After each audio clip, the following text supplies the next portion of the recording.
Hello dear, नमस्कार, जय भीम, जय संविधान।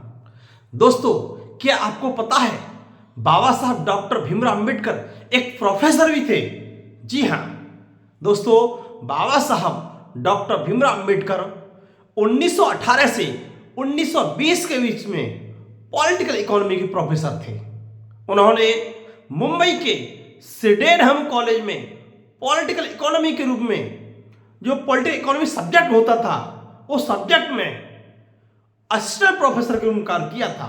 दोस्तों, उस समय बाबा साहब अम्बेडकर ने प्रोफेसर के साथ ही एक मूक नायक पत्रिका भी निकाली थी और बाबा साहब के द्वारा इस पत्रकारिता में वंचित पिछड़े वर्गों की आवाज को उठाया गया था।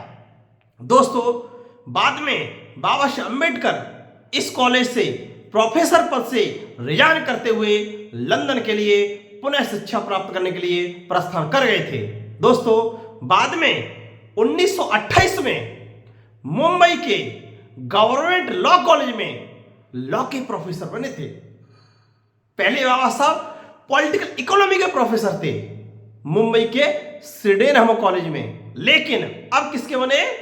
लॉ के प्रोफेसर। 1928 में गवर्नमेंट लॉ कॉलेज में लॉ के प्रोफेसर बने थे और बाद में 1935 में उस कॉलेज के प्रिंसिपल बने थे, अर्थात प्राचार्य बने थे।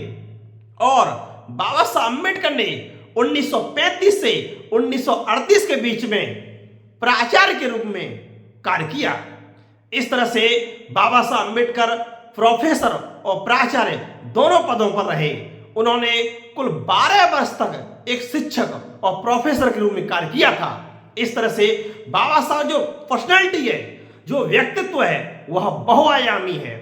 उन्होंने कई क्षेत्रों में कार्य किया था।